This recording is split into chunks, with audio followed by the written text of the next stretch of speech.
Episode 1 is 54 minutes long, Episode 2 is 47 minutes long, Episode 3 is 49 minutes long, Episode 4 is 58 minutes long. There's no consistency anymore. I just think that we were ahead of the curve. Absolute idiots. Strange and a fragile thing. Welcome to the Tuesday Show with CJ and Ted.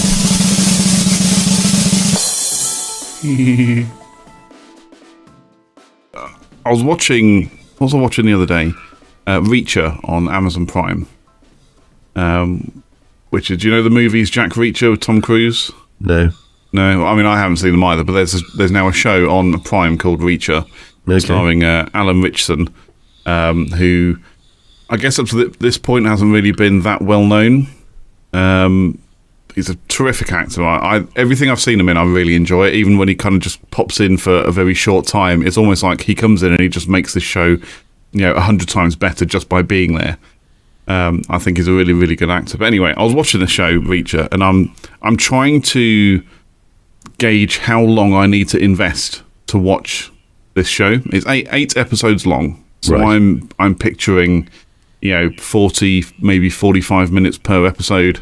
So that'll give me what? So 2 episodes is an hour and a half, so 8 of them would be 6 hours. So I'm picturing I need to invest 6 hours to binge this show back to back, which is 100% a binge-worthy show. Okay. It's really good. Binge-worthy, yes. Binge-worthy show. Okay.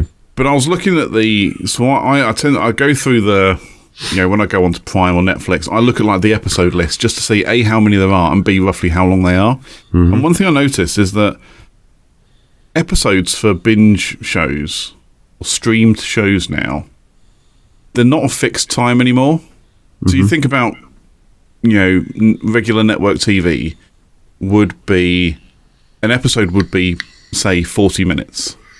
I guess I'm thinking maybe the US, or 22 minutes seem to be the sweet spot for like sitcoms, because they'd have a couple of ad breaks in between in the US, which would extend it to half an hour. And you could say to yourself, great, this show's going to be on for 22 minutes, so if I watch 3 of them, it's going to take me an hour and 6 minutes to watch 3 episodes. Mm-hmm. I can't do that anymore. Now I have to go through and do some crazy calculations to figure out exactly how long a season actually runs for. You say have to, but because they're all. I do have to, yeah. When it's Friday night and or even a Thursday night, and I want to watch this show, but I need to figure out what time to stop so I can go to bed, or whether I can, just shoehorn in that last episode before going to bed so I can finish off the season, because I don't like doing things by half. I don't like leaving a job half done. So I have to finish the job and finish watching the show. And I'm sitting there having to work out and to calculate how long I actually have to invest in a show when episode 1 is 54 minutes long, episode 2 is 47 minutes long, episode 3 is 49 minutes long, episode 4 is 58 minutes long. And I'm like, there's no consistency anymore. Yeah. Because it's made by a streaming company and delivered directly to a streaming platform, it's never going on to network TV. There's no consistency in the length of the show anymore, which isn't a massive problem. But it just got me thinking, is it because they feel like within they say this show should be roughly 45 minutes to 50 minutes long, around that mark? For like a drama show, that seems to be like a sweet spot. Somewhere between 40 and 50 minutes seems to be the sweet spot for a drama. Do the producers say it should be between 40 and 50 minutes long? Or do they go, no, the standard is 45 minutes, but it's okay if you have a little bit of wiggle either way. And then the people who actually make the show just go, that's fine. If it runs on for a bit longer, it's okay. It's not a massive problem. It's not like we got to worry about commercials, or we have to worry about the scheduling for the next TV show to come in. People are just going to watch this whenever they want it. Is it laziness, or is it done on purpose? I don't know. I'd like to know.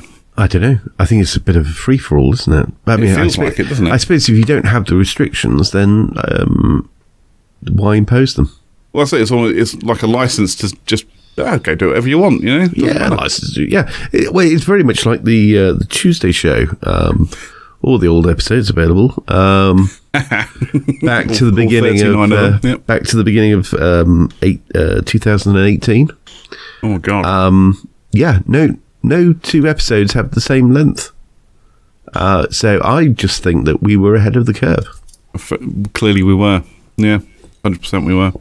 But I just found it interesting because I was like, if I go back and watch an older show, or a show that is generally on, broadcast on network TV, which then has a kind of a transfer into the streaming service, you could not set your watch by them, but you can pre-plan exactly how long something's going to take just by knowing how long one episode is. Mm-hmm. Whereas now, if it's a direct-to-stream scenario, not so much. Yeah.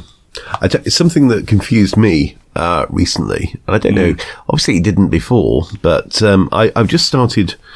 I'm probably a season and a half in, but I just started rewatching Black Mirror. Okay, I haven't seen that myself, but there are no episode numbers, certainly on Netflix. So it's just done by title.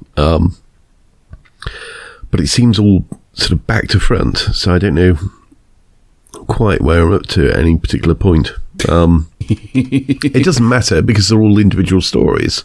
Yeah. But you've never seen any Black Mirrors then? No, I haven't seen Black Mirror at all. Oh. Not entirely sure what it's like. It's good. Again, they're all very, very different, but it's very... how would I describe it? It's very dark drama. It's not quite science fiction, but a kind of a dystopian fiction, science fiction-y type thing. The link between the episodes is technology. Right. The spread of really the spread of technology and where it would take us. So there are some things that you might think, okay, that isn't possible, but it could be. It could be possible. Okay. And I think the general vibe of it is not necessarily that it's futuristic. Some are a little bit futuristic, but it's almost like it's set in the present day. But almost as though it's a slightly alternate universe. I was going to say it's something that's slightly different, and we have some. Again, some of them are not. Some of them are taking the technology that currently exists, and kind of incorporating that into the story. I'm just reading the summary online. It says an anthology series exploring a twisted high-tech multiverse where humanity's greatest innovations and darkest instincts collide. That's basically what I said. Yeah, created by Charlie Brooker. So, which I think he's appeared on some like panel show type things before. I think. Yes, he did a sort of a half satirical review type show. God, probably about 10 years ago or something. Just having a look. Charlie Brooker's Weekly Wipe. Yeah, that was it. Is that the one? When was that? 2015. Yeah, not far off. Not far off. Oh, just what is my perception of time like? The thing is, what's anyone's perception of time like? How often do you go? Yeah, it was literally only a couple of years ago, and then you find out it was literally 20 years ago, something, and you're like, what? Where did that time go? Yeah. Yeah, it's like the thing I did the other week. Turns out it was about 6 months ago. Yeah. Yeah, I was talking to someone the other day, and it was actually like 2 years ago. Yeah. It's weird how your memory and recollection works like that. You just somebody could say something, and there's just that instant trigger of, what's. That instant memory trigger, and you're just like, oh yeah, that literally only happened like the other day, because it's still so clear in your mind as to what happened. Yeah, but like I say, when in actual fact, it's more like a couple of years. So a great amount of time has passed since then. Many sleeps have passed. Yes, Many sleeps from Christmas have passed since then. Yes. I think one of my most popular phrases is "I've slept since then," which is, I think I possibly overuse, but it's largely an excuse for not remembering I use a bloody thing. I use that at work when someone talks to me about something we spoke about that same day. Do you remember we were talking about this morning? And I went, no, I slept since then. Yeah. And they go, huh? And I'm like, it's fine.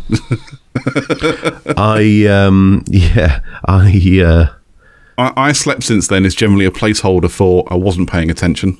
Yeah. Yeah. Or still, I slept at the point at which you were telling me that last time. Yeah. Yeah, I'm not necessarily very good at remembering things. But surely it's all about what's important to you at the time. Well, quite, yeah. As to what you remember. Like, you know, you remember your mum's birthday because it's important to you. You remember what food you like because it's important to you. You know, maybe there's an element of repetition in there, which obviously helps with, you know, memory retention. But if it's a passing comment or something about something really inconsequential, you're just going to be like, I don't know, did I? Are you sure? I had a conversation with my mum the other day, actually, about apparently when I was younger, I didn't return a library book, and she got like got to pay a £3 fee. Mm-hmm. And I went, okay. She was like, do you not remember? I went, no. A, I was probably really young, and B, it's not something I particularly care about right now.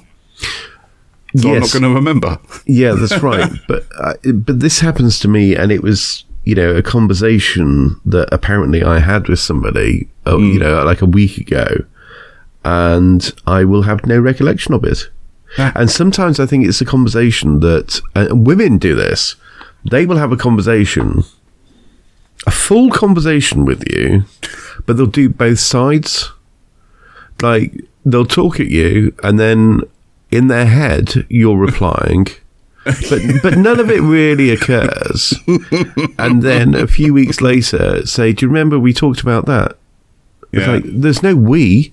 Yeah, you spoke about that whilst I was doing something else. Whilst I was watching something, you were wittering on about something.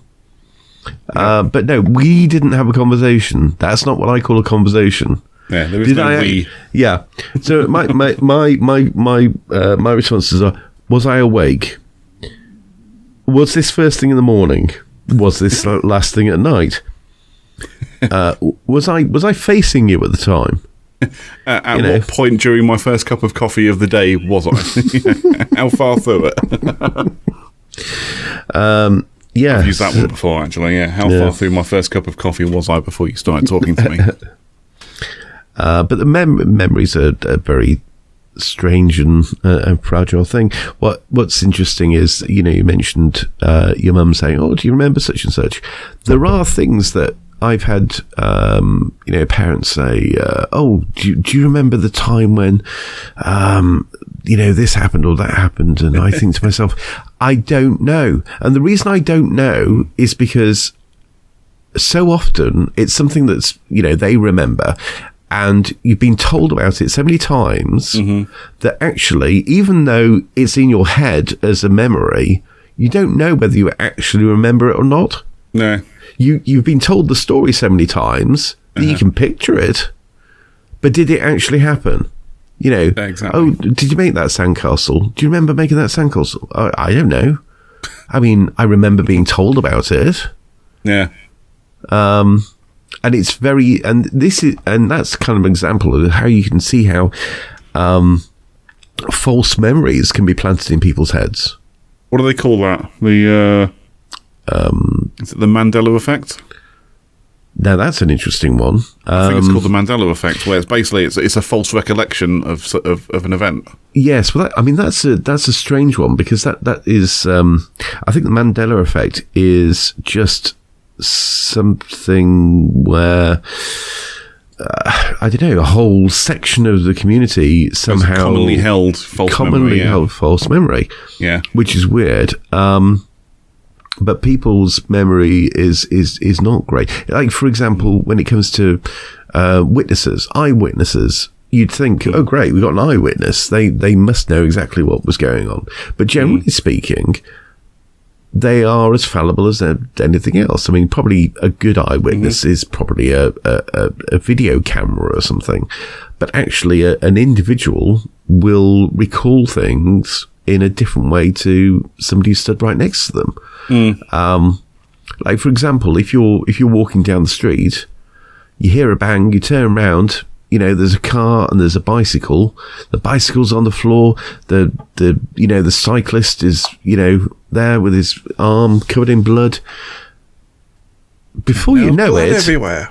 Yeah, blood everywhere. But the point is, you see this. A policeman comes along and says, "Oh, were you here?" You say, "Yes, I saw what happened. The car hit the bike, and the guy fell off his bike and hurt his arm in the process." Okay, great. Didn't see any of it. No, complete because lies. You heard a bang and you turned around and you saw what the result was. Yeah, and your brain kind of filled in the gaps for you. Your brain filled in the gap, and you might be stood next to somebody else who saw it, or you might be stood next to somebody else who didn't see it, and you talk about it and you say, "Oh, I can't believe that happened. He just came out of nowhere." Yeah, he did, didn't he? Yeah. And before you know it, you're convinced that you saw something. Yeah. That may well not have happened. Yeah, or like you say, when you talk to somebody else and they give you their accounts, and then your brain will fill in the gaps with their information. Yeah, but then it might also change the because you're in a different position. The perspective will change, and it's a bit. Memory is a funny thing. Yeah, and also there's this perspective of the of what has happened. So, say for example, say if it's a car and a bike, if you see a car and a bike post-accident, the chances are, in your head, you're going to think, bad car, good bike. You don't know what happened, but, you kind of automatically, you feel more empathy towards the guy with the broken arm rather than the person who's sat behind the steering wheel pretty much unaffected. Yeah. When in reality, it could 100% be the cyclist's fault. Yeah. Yeah. Which, I mean, it's not beyond the realms of possibility. The number of times I've been driving down the road and the cyclists will just throw themselves out in front of you and you're like, what the fuck are you doing? Literally, they haven't looked at all. They've just come tearing down the road, out of a junction and pulled in front of you without looking, and you're like, what are you doing? Yeah, absolute idiot. One of my old company cars had the old auto braking, like person or hazard detection thing. So it would automatically apply the brakes if it detected something in front of you. The number of times a cyclist would come out of a junction and the car would just slam the brakes on. I'm just like, what the fuck is that? And then I realise there's a bloody cyclist there. Yeah. Even though it's quite far away and I was more than capable of reducing my own speed, the car did it for me anyway. But yeah, and you're crazy. Like, bloody hell, nearly dropped my phone into my coffee then. Damn it, I've dropped my phone in the footwell, for fuck's sake. Fucking cyclist. That was The Tuesday Show. Get in touch with us, all the links are in the description. And until next time, goodbye. Goodbye.